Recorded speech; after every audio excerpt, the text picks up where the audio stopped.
Olá, eu sou o João Caetano e esse é mais um vídeo da série País Africano em Destaque. O país de hoje tem algo muito familiar pra gente. Peraí, não vou dizer nada não, vou deixar uma dica com o hino e a bandeira desse país. Olha só.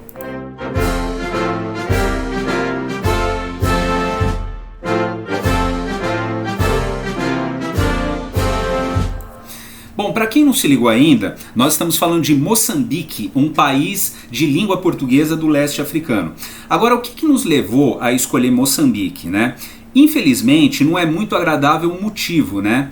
E a gente vai colocar aqui, tá aí, uma notícia que está falando de um ataque que aconteceu recentemente, agora no dia 28 de março, a planta de um projeto de gás natural liquefeito na cidade de Palma, bem ao norte do país, praticamente fronteira com a Tanzânia. O que aconteceu nesse local? É uma cidade pequena, Palma, ela foi atacada por um grupo terrorista islâmico, Al-Shabaab, que colocou a vida de muitos engenheiros, muitos turistas, muita gente que estava lá no local, né, principalmente estrangeiros que trabalhavam nessa planta da companhia francesa Total, e muita gente acabou morrendo também, não só na região de Palma, como em cidades vizinhas. Mais de 2.000 pessoas já morreram, o exército teve que ser deslocado para a região e isso está atrasando muito esse projeto da empresa francesa Total, que é simplesmente o maior projeto privado de investimento na África. Então, infelizmente, esse é o assunto que nos leva a Moçambique, mas a gente precisa dizer, né? Vamos conhecer um pouquinho agora do país.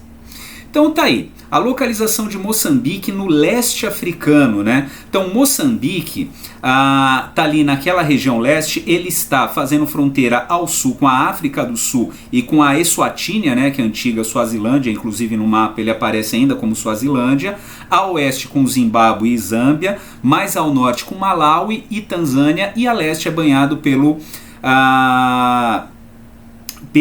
canal de Moçambique, né, pelo Oceano Índico, e atravessando esse canal de Moçambique temos Madagascar. Então essa é a localização de Moçambique no leste africano, né? Vamos falar um pouquinho agora do país, né? Então tá aí um mapa mais detalhado de Moçambique, né? Então Moçambique é um país que tem uma boa extensão territorial, são 801.590 km², né? A população de Moçambique é uma população banta, né? E a gente já viu em outros vídeos que essa população ela veio principalmente da região oeste e noroeste da África, se deslocando pela parte central do continente até chegar nessa porção leste, né? E nessa região, antes desses povos bantos chegarem, existiam os povos caçadores-coletores, né? Os bosquímanos. Pela pressão desses povos bantos que estavam mais adiantados, eles já estavam na Idade do Ferro, esses povos bosquímanos foram deslocados principalmente em região ao sul, né? Hoje essa população bosquímana está muito reduzida. E a grande parte da população do Moçambique, cerca de 98%, é uma população, portanto, banta, né? Como a gente já viu, em Moçambique se fala língua portuguesa, mas o português é principalmente a segunda língua desse pessoal. Os idiomas principais são os idiomas bantus, são o Makua, o Tsonga e o Sena, além de dezenas de outros, mas esses são os principais, eles são ditos mais ou menos por 60% da população, né? Vamos entender um pouquinho agora por que o nome do país é Moçambique, né? Originalmente, Moçambique era o nome de uma ilha, né? A Ilha de Moçambique. E por que era dado esse nome de Moçambique, essa ilha? Essa ilha, para vocês terem ideia, ela é localizada bem ao norte do país, né? Ela está um pouco acima da cidade de Lumbo, entre as cidades de Lumbo e Nacala, bem ao norte ali da costa moçambicana.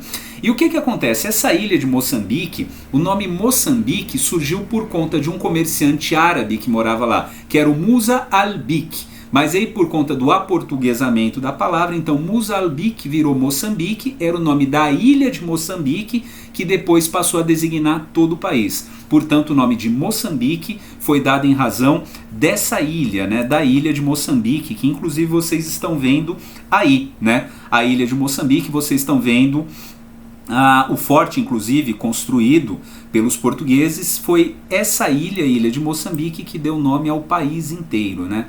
Agora vamos entender um pouquinho das características físicas de Moçambique, né? Então Moçambique é um país que possui muitos rios, portanto ele tem muito recurso hidrográfico, né? O rio Zambeze é o rio principal, mas há também o rio Lúrio e o Messalho ao norte e o Limpopo ao sul, além de dezenas de outros, né? Então Moçambique é um país que é cortado por muitos rios, isso é muito importante para a geração de energia limpa, hidrelétrica para o país, que pode ser explorado. Outra característica muito específica de Moçambique é que ele tem uma costa litorânea muito grande, são 2.700 quilômetros de costa litorânea, um dos maiores litorais africanos, né?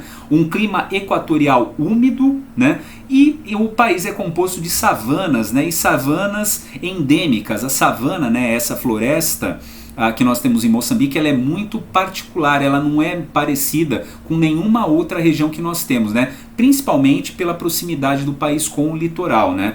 E é uma área que está razoavelmente bem preservada, né? Então essas são as características do país.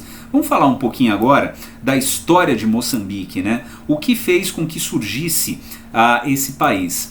Então vamos lá, Moçambique, como a gente já viu, ela ficou durante muito tempo, por milhares de anos aí, sendo habitada por esses povos bantus, né, que se deslocaram do oeste para leste do continente africano.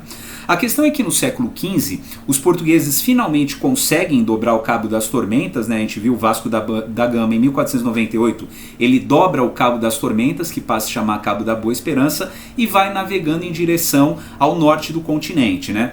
Nisso, ele chega na costa da África do Sul e depois vai subindo, atinge a costa de Moçambique, e ao chegar lá, os portugueses criam muitas feitorias. Só que quando os portugueses chegam, já havia uma presença humana lá, principalmente de comerciantes persas e árabes. Os portugueses expulsam esses povos da região, constroem fortes para defender, né, a sua posição, e num segundo momento eles passam a ocupar também a região mais pelo interior do país. Então eles vão subindo o rio Zambeze, principalmente à procura de minas de ouro, e também vão construindo feitorias, né, e guarnições ao longo do interior do país. Então é dessa maneira que Moçambique acaba sendo colonizada pelos portugueses. Bom, dando um salto indo para o século XX. Durante todo esse tempo, né, entre os séculos XV e século XX, o interior do país foi principalmente colonizado pelo sistema dos prazos da coroa. E o que eram esses prazos da coroa? Eram sesmarias razoavelmente parecidos com o que a gente tinha aqui das capitanias hereditárias. Então eram grandes extensões de terras que eram dados para cidadãos portugueses, que eles vinham nas navegações, e eles eram os donatários dessas grandes extensões de terra e ficavam produzindo para lá, pagando seus impostos à coroa portuguesa. No século XX, Portugal cria uma estratégia diferente. Ele cria grandes companhias de exploração. Então, nesse sentido, são criadas as companhias de Moçambique, da Zambésia e do Niassa. Essas companhias, o que elas fazem? Elas arrendam grandes extensões de terra, muito maiores do que os prazos da coroa, e essas extensões de terra gigantescas, né, esses latifúndios, eles são arrendados principalmente para britânicos e outros povos europeus.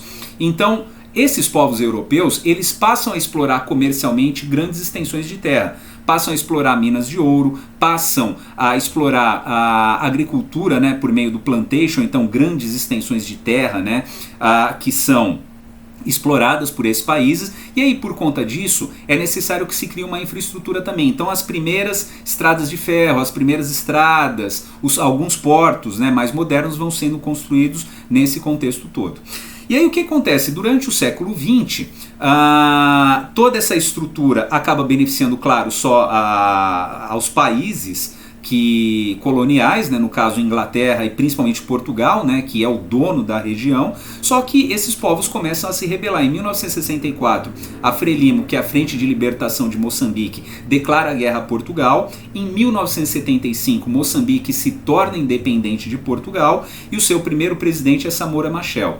O problema é que 2 anos depois, em 1977 até 1992, há uma guerra civil. Então, de um lado, a Frelimo, que é uma instituição de orientação marxista-leninista, e do outro lado a Renamo, né, que é a Renovação Nacional de Moçambique, que é uma guerrilha mais de feição capitalista, que é financiada inclusive pelo regime do apartheid da África do Sul.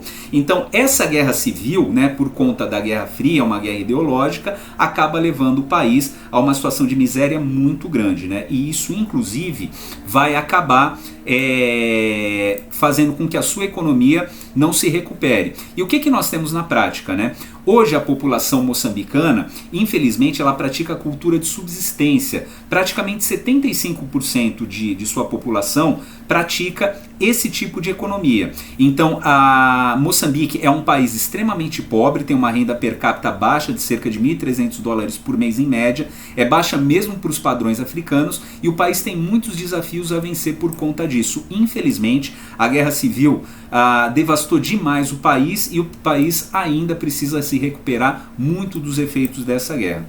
Por fim, a gente vai terminar agora falando de uma curiosidade, uma só não, duas. Então aí dois grandes moçambicanos, duas grandes personalidades. Então nós temos à esquerda, né, o Eusébio, que era considerado grande jogador de futebol de Portugal, que levou Portugal ao inédito terceiro lugar na Copa de 1966. Ele foi considerado o maior jogador de futebol de Portugal de todos os tempos, até que surgisse, claro, o Cristiano Ronaldo. Só que tem um detalhe, gente, o Eusébio, ele é moçambicano de nascimento, tá? Ele defendeu a seleção portuguesa, mas ele é moçambicano. Como também moçambicano é o Mia Couto, que vocês estão vendo à direita aí, né? Prêmio Camões, de 2013, um dos maiores escritores africanos da contemporaneidade, né? E também moçambicano, né? Então essas aí são duas grandes personalidades de Moçambique. Então, espero que vocês tenham gostado mais desse vídeo. Em breve a gente vem com outro país. Então, um grande abraço a todos e axé!